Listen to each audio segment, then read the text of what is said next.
Assalamualaikum warahmatullahi wabarakatuh. Halo anak-anak, kita ketemu lagi dalam pelajaran PAI. Hari ini hari Jumat tanggal 10 September 2021.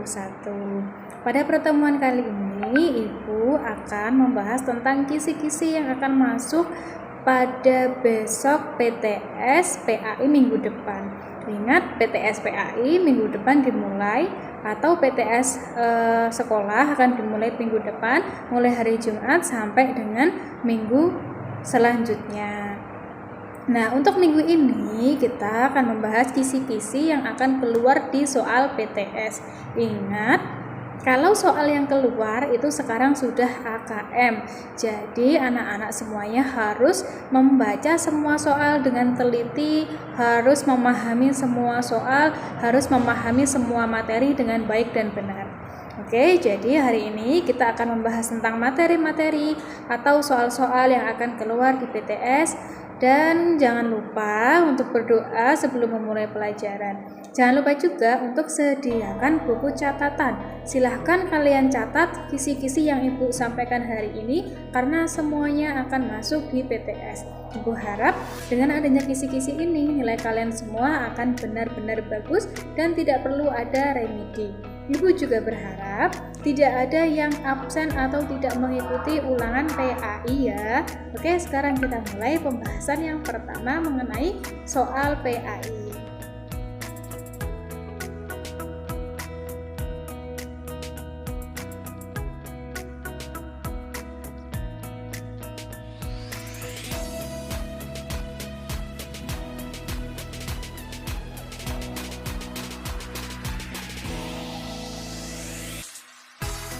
Oke, soal yang pertama adalah menunjukkan arti dari Asmaul Husna atau pengertian Asmaul Husna. Jadi anak-anak semuanya harus tahu apa itu arti Asmaul Husna. Asmaul adalah nama-nama, Al-Husna adalah yang baik. Jadi Asmaul Husna artinya adalah nama-nama yang baik. Yang kedua adalah mencontohkan perilaku yang mencerminkan keteladanan dari sifat Asmaul Husna.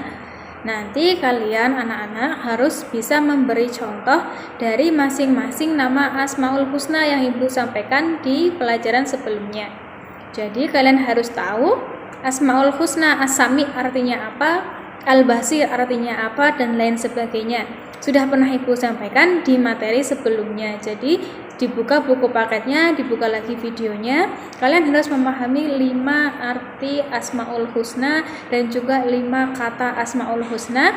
Kemudian harus memberikan contoh dalam kehidupan sehari-hari. Harus dipahami ya, jangan lupa dicatat. Selanjutnya adalah cara meneladani Asmaul Husna. Anak-anak harus tahu bagaimana cara-cara meneladani sikap Asmaul Husna atau nama-nama baik Allah. Jadi misal As-Sami artinya adalah maha mendengar, maka contoh cara meneladaninya adalah dengan mendengarkan nasihat orang tua yang dengan baik dan benar. Begitu ya contohnya. Selanjutnya adalah cara meneladani iman. Nah, perlu diketahui iman artinya adalah percaya. Percaya kepada Allah, percaya kepada Rasul, percaya kepada kitab, dan lain sebagainya yang masuk dalam rukun iman. Jadi anak-anak harus mengetahui bagaimana cara menunjukkan pengertian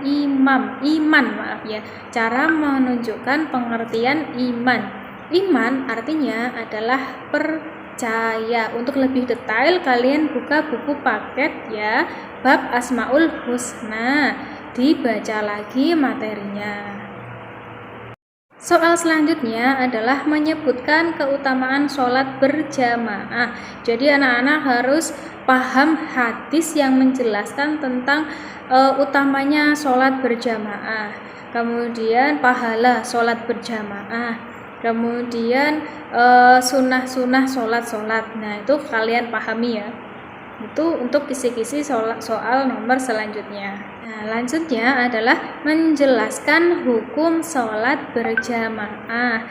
Jadi hukum sholat berjamaah adalah sunnah tapi yang dianjurkan. Bisa dilihat di buku paket. Oke, selanjutnya adalah menjelaskan pengertian sholat munfarid. Nah, munfarid itu artinya adalah sholat sendiri, lawan dari sholat berjamaah. Cukup jelas ya, nanti di buku juga ada. Kita lanjut ke kisi-kisi selanjutnya. Selanjutnya adalah menyebutkan halangan sholat berjamaah. Jadi hal-hal yang menghalangi sholat berjamaah itu apa saja? Hal-hal yang menyebabkan orang itu tidak sholat itu apa aja? Hal-hal yang membatalkan sholat itu apa aja? Kalian pahami di bab sholat ya. Itu. Selanjutnya adalah menunjukkan syarat menjadi imam sholat. Jadi nanti ada syarat-syarat yang menunjukkan bahwa seseorang itu boleh menjadi imam. Di antaranya 1, dia Islam, 2, laki-laki, 3, sudah baligh, 4, berakal, suci, ada lagi nanti, ada banyak. Kalian catat, kalian cari di buku ya, dipelajari satu-satu. Oke, lanjut ke materi atau kisi-kisi nomor selanjutnya. Oke, selanjutnya adalah menunjukkan tata cara sholat wajib berjamaah. Nanti kalian pahami tata cara sholat wajib berjamaah itu apa aja, kemudian rukun-rukunnya apa aja, kemudian hal-hal yang membatalkan sholat berjamaah itu apa aja. Kalian pahami, dibaca, diringkas, dicatat di buku catatan. Oke, lanjut ya, karena ini cukup jelas soalnya. Oke anak-anak, selanjutnya adalah menjelaskan pengertian sholat wajib berjamaah dan dasarnya. Jadi kalian harus memahami apa itu pengertian sholat berjamaah. Yang kedua adalah harus memahami dalil Al-Quran dan juga hadis yang menjelaskan tentang sholat berjamaah. Oke, cukup jelas ya, kita lanjut ke materi selanjutnya. Oke, selanjutnya adalah menunjukkan arti hadis tentang sholat. Jadi nanti akan ada hadis yang menjelaskan tentang sholat. Jadi kalian harus memahami arti dari hadis tersebut. Kemudian kalian juga harus memahami bacaan dari hadis tersebut. Sudah ada di buku hadisnya, kalian buka buku paketnya. Oke, selanjutnya adalah menunjukkan tata cara sholat wajib berjamaah. Nanti kalian pahami tata cara sholat wajib berjamaah itu apa aja, kemudian rukun-rukunnya apa aja, kemudian hal-hal yang membatalkan sholat berjamaah itu apa aja. Kalian pahami, dibaca, diringkas, dicatat di buku catatan. Oke, lanjut ya, karena ini cukup jelas soalnya. Selanjutnya, menyebutkan pengertian masbuk. Masbuk itu artinya adalah orang yang telat berjamaah. Jadi ketika imam sudah rakaat yang kedua, kalian baru datang, kemudian telat, baru menyusul, itu disebut dengan makmum masbuk. Jadi sholatnya telat, tidak ikut dengan imam. Oke, cukup jelas ya. Kita lanjut ke kisi-kisi berikutnya. Selanjutnya adalah menyebutkan halangan sholat berjamaah. Jadi hal-hal yang menghalangi sholat berjamaah itu apa saja? Hal-hal yang menyebabkan orang itu tidak sholat itu apa aja?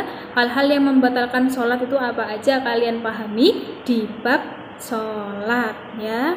Itu. Selanjutnya adalah menjelaskan pengertian toharoh. Ingat, toharoh artinya adalah bersuci. Sudah Ibu sampaikan di materi sebelumnya ya. Cukup jelas, kita lanjut ke kisi-kisi berikutnya. Nah, yang kisi-kisi yang selanjutnya adalah menunjukkan dalil nakli tentang toharoh dari hadis.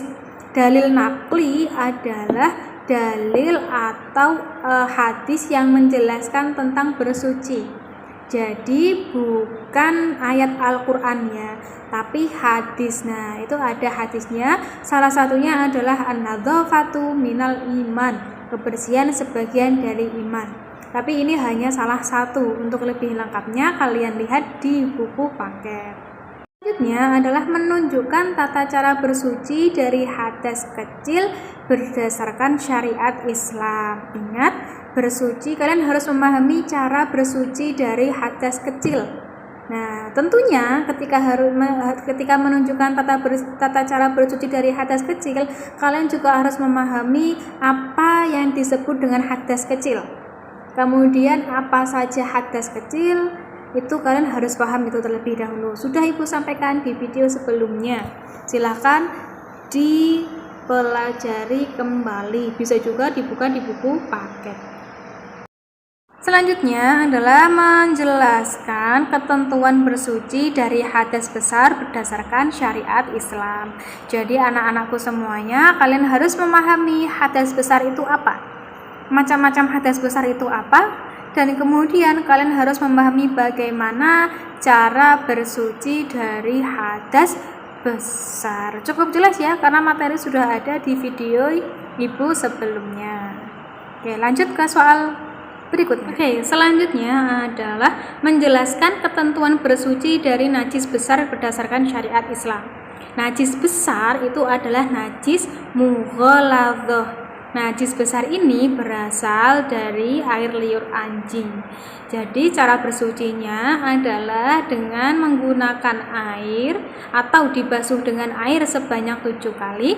Salah satunya menggunakan debu. Jadi kalau kita terkena air liur anjing harus membersihkan dengan cara tersebut. Caranya adalah membilas dengan air mengalir, salah satunya dengan debu. Jadi 6 kali disiram air, 1 kali diusap dengan debu. Urut-urutannya boleh terserah. Boleh disiram air dulu, boleh diusap dengan debu dulu, boleh terserah. Itu disebut dengan najis besar. Paham ya? Oke, kita ke soal berikutnya. Selanjutnya adalah menjelaskan ketentuan bersuci dari najis sedang. Najis sedang itu adalah contohnya kotoran hewan, kotoran cicak, kemudian bangkai, kemudian apa lagi ya? Pokoknya yang kotor-kotor yang dia itu menimbulkan bau, kemudian rasa dan juga warna. Pipis, kotoran hewan, kotoran manusia, itu termasuk najis sedang. Nah, kalian harus mengetahui najis sedang atau najis mukhafafah itu cara mensucikannya adalah dengan disiram dengan air yang mengalir.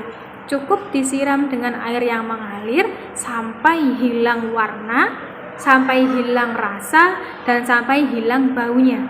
Nah, kalau masih yang hilang hanya rasanya, bau sama warnanya masih, itu berarti masih dihitung najis. Darah juga termasuk najis ya.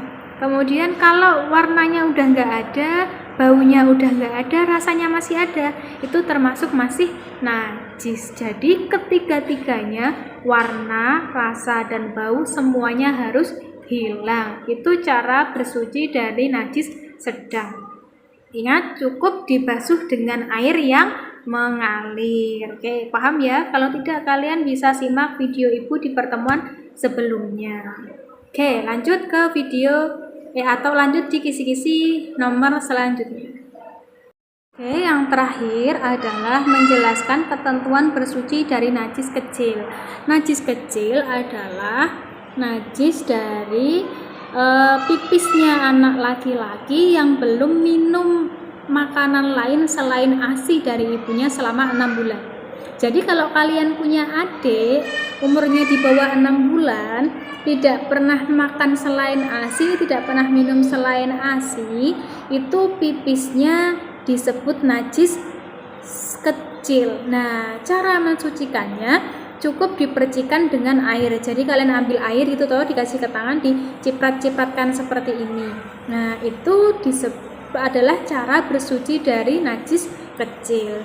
Nah, ingat, ini hanya pipis anak laki-laki yang belum makan apapun atau minum apapun selain air susu ibu. Nah, bagaimana dengan anak perempuan? Kalau anak perempuan, walaupun dia 6 bulan dan tidak minum ASI, tetap dihitungi najis. Jadi anak perempuan itu pipisnya baru lahir sudah dihitung najis gitu ya. Cukup jelas untuk kisi-kisi yang terakhir.